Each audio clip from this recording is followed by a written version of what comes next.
अस्सलाम वालेकुम जी, welcome back to my channel. कैसे हैं आप सब? आई होप सब खैरियत से होंगे। अल्हम्दुलिल्लाह हम सब भी बिल्कुल ठीक हैं, खैर आफियत से हैं। अल्लाह ताला आप सबको अपनी हिफ्ज़ ईमान में रखे, जहाँ भी रहें खुश रहें, आबाद रहें, आमीन सुम्मा आमीन। मेरी दुआएं आपके साथ हैं और थैंक यू सो मच आप सबका। आप लोगों ने इतना इंतज़ार किया मेरे व्लॉग के लिए, मेरी वीडियो के लिए।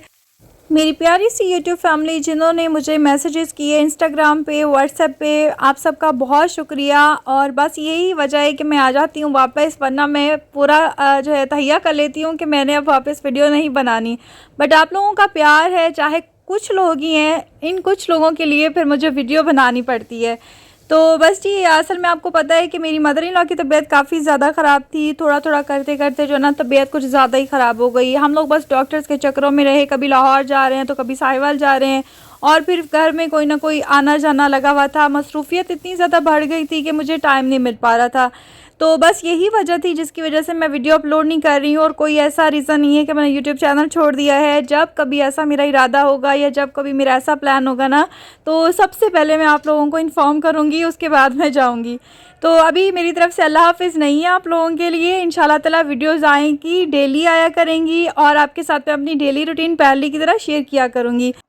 गपशप तो हमारी चलती रहेगी, साथ साथ डेली रूटीन और अच्छी अच्छी बातें भी हम शेयर करेंगे आपके साथ। बिल्कुल वापस पहले वाली रूटीन हम लेकर आएंगे, बस बहुत जल्दी। आप सबसे रिक्वेस्ट है कि आप लोग दुआ करें साबिर की दादों के लिए, वो जल्दी से ठीक हो जाएं। अम्मी की काफ़ी ज़्यादा सपोर्ट होती है मेरे यूट्यूब चैनल के पीछे, क्योंकि वो काफ़ी ज़्यादा मेरे काम संभाल लेती हैं। वो मुझे कहती हैं कि तुम अभी ज़ावियर सो रहा है या ज़ावियर स्कूल में है तो तुम अपना काम कर लो, वीडियो बना लो। आपको पता है कि नहीं, आपको नहीं पता क्योंकि आपका यूट्यूब चैनल नहीं है। जिसका यूट्यूब चैनल है उसको पता है कि वीडियो एडिट करने के लिए थोड़ा टाइम चाहिए होता है और रिलैक्स माइंड चाहिए होता है। फुल जो है ना आपको एनर्जी चाहिए होती है। जब आप काम करके थक आ जाते हैं ना, उसके बाद फिर मोबाइल पकड़ने को और वीडियो स्पेशली एडिट करने को बिल्कुल भी दिल नहीं चाहता। इसके लिए आपका दिमाग फ़्रेश होना और आपको फ़्रेश होना बहुत ज़रूरी है। तो बस ये अम्मी की तबीयत अल्हम्दुलिल्लाह कुछ कुछ बेहतरी की तरफ आ रही है। आप सबकी दुआओं का बहुत शुक्रिया, और आप लोगों ने मेरे में जो है वीडियो का इंतज़ार किया। बहुत खुशी हुई मुझे इस बात की। मेरा जो है ना काम जो काफ़ी बढ़ गया था। आपको पता है कि हम मैं और अम्मी मिलजुल के काम करते हैं, यानी कि अगर चाय मैंने बनानी है तो रोटी अम्मी ने बनानी है, आटा उन्होंने गूंदना है तो बर्तन मैंने धोने हैं। इस तरह से हमारा चलता है। लेकिन जब से अम्मी की तबीयत ख़राब हुई है ना, तो सारा जो है मुझे करना पड़ता है। मेरे साथ हेल्पर्स होती हैं, लेकिन फिर भी जो काम खुद करने होते हैं ना, तो वो तो पता होता है ना करने होते हैं। जो अम्मी के काम होते हैं ना, मेरी कोशिश होती है कि सबसे पहले मैं वो काम निपटाऊँ, क्योंकि उनको उलझन ना हो। जैसे कि किचन साफ़ नज़र आना चाहिए उनको, और आटा गूंदने का काम मैंने अपनी शादी के बाद, मेरा ख्याल है कि एक आध दफ़ा ही आटा गूंदा होगा। अगर हम ये कह दें कि हम सब कर सकते हैं, कर तो हम लेते हैं, सब कुछ हो जाता है किसी के बगैर, ना तो काम रुकते हैं ना ही दुनिया रुकती है। लेकिन ये है कि जब आप मिलजुल के काम करते हो ना, तो बरकत होती है और मज़ा भी आता है, साथ साथ बातें चलती रहती हैं और साथ साथ हमारे काम भी हो जाते हैं। तो बस जी, ये थी मेरी लाइफ अपडेट जो कि मैंने आपको देना था, बहुत ज़रूरी था। बहुत ही मेरी प्यारी से यूट्यूब फैमिली जो कि इंतज़ार कर रही थी, और जिनको लग रहा था कि शायद मैं यूट्यूब चैनल छोड़ दिया है या किसी वजह से मुझे किसी ने मना कर दिया है। ऐसा कुछ भी नहीं है, ना तो मुझे किसी ने मना किया है और ना ही मेरा ऐसा कोई फ़िलहाल इरादा है छोड़ने का। इंशाल्लाह ताला काम हम कंटिन्यू करेंगे, बल्कि बहुत अच्छी अच्छी वीडियोस आपके लिए, बहुत ही इन्फॉर्मेटिव वीडियोस आपके लिए आएंगी। अभी बस यही है कि थोड़ा सा अम्मी और बेहतर हो जाएं, तो थोड़ा गैप के साथ ही मैं डालूँगी। बट जैसे ही अम्मी पहले की तरह ठीक हो जाती हैं, ये नहीं है कि वो काम करना शुरू कर देंगी मेरे साथ, ऐसा बिल्कुल नहीं है। अम्मी बेहतर हो जाएंगी ना, तो फिर उनका ज़ाहिर है कि उनका मुझे एक्स्ट्रा केयर करनी पड़ती है, उनके लिए खाने का ख्याल करना पड़ता है, उनकी मेडिसन का। और फिर हम लोग यहाँ पे रहते हैं, हमारी पूरी फैमिली है यहाँ पे, कोई ना कोई आ जाता है अम्मी का पता करने के लिए। जैसे जैसे जिसको पता चलता है तो वैसे वैसे हमारी फैमिली में से कोई ना कोई आ जाता है। तो इसीलिए जो है ना टाइम को मैनेज करना बहुत ही मुश्किल हो रहा था। साथ साथ बच्चे के साथ ज़ाविर के टेस्ट भी चल रहे थे, बल्कि ज़ाविर को टाइम देना भी मेरे लिए मुश्किल हो गया था। तो फिर बस मैंने यही सोचा, ये तो दुनिया के काम है, ये तो चलते रहते हैं। आप अपने घर में जो आपके बुज़ुर्ग हैं प्यारे से, आप उनका ख्याल रखें, ये ज़्यादा ज़रूरी है। ये सब तो चलता ही रहता है ज़िंदगी के साथ साथ।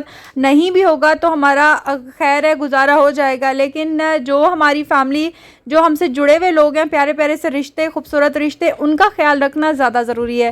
तो बस जी, ये थी मेरी रूटीन जो कि आजकल चल रही है, जो आपके साथ मैं शेयर नहीं कर पा रही थी। बट यहाँ पे मैं खाना बना रही हूँ, और मेरी कोशिश होती है घर से बाहर निकलने से पहले खाना बना हुआ हो। हमारे घर में खाना ना बना हो ना तो उलझन होती है मेरे मामू को। हम 3 मेंबर हैं, चाहे सब कहते हैं कि तुम 3 लोगों क्या काम होता होगा, हम 3 हैं या 4 हैं, काम उतना ही होता है, खाना भी उतना ही बनता है और रोटी भी बननी होती है, चाहे 3 बन जाए चाहे 4 बन जाए। जब बनानी ही है तो फिर ज़्यादा क्या और कम क्या, तो काम बहुत हो जाते हैं, छोटे छोटे काम निकल के आ जाते। ये है जी डिनर टाइम और आज पहली दफ़ा मैं रोटी बना रही हूँ। पराठा तो मैं बना लेती हूँ अपना और जावेर का बहुत अच्छा बना लेती हूँ, लेकिन रोटी बनाना थोड़ा सा मुझे डिफ़िकल्ट लगता है क्योंकि रोटी कभी हार्ड हो जाती है, अकड़ जाती है। बट मेरी जो थी ये ट्राई जो थी, कोशिश बिल्कुल कामयाब हो गई थी और मैं एक्सपर्ट हो गई थी। जब आप पे कहते हैं कि जब सर पे पड़ती है तो सब आ ही जाता है, बिल्कुल सही कहते हैं। आटा भी गूँधे, मेरे कज़न है मेरी बेबी, वो कहती है बाजी आपने तो बिल्कुल सही आटा गूँधा है। तो मैंने कहा क्या मतलब है तुम्हारा, अगर मैं खाने बना सकती तो आटा नहीं गूँध सकती क्या? तो इन सबको लगता था कि मुझे आटा गूँधना आता ही नहीं है। तो जब वाकई में सर पे पड़ती है ना तो सारे काम ही आ जाते हैं। तो बस जी यहीं पे कर देंगे व्लॉग का एंड। आई होप आपको आज की वीडियो पसंद आई होगी। अगर आपको वीडियो अच्छी लगी है तो वीडियो को लाइक शेयर और चैनल को सब्सक्राइब करना मत भूलिएगा। अच्छा, मैं जाने से पहले आपको एक छोटी सी टिप देती जाऊं। अगर आपका तवा भी नॉन स्टिक है ना और रोटी आपकी इकट्ठी हो जाती है या पराठा आपका बिल्कुल इकट्ठा हो जाता है, तो आपने रोटी या पराठा डालने से पहले रोटी के अंदर छोटा सा सुराख कर लेना है। रोटी बिल्कुल भी इकट्ठी नहीं होगी। आपने देखा होगा कि बिल्कुल जहाँ पे मैंने फेंकी थी वहीं पे चिपक गई थी। तो ये टिप बहुत ही आपके लिए यूज़फुल होगी। आपने नया तवा लिया है या आपने नॉन स्टिक तवा लिया है तो आपके लिए ये बेस्ट होगा। दुआ में याद रखिएगा। मिलेंगे एक नई वीडियो के साथ, तब तक दीजिए इजाज़त। अल्लाह हाफिज़।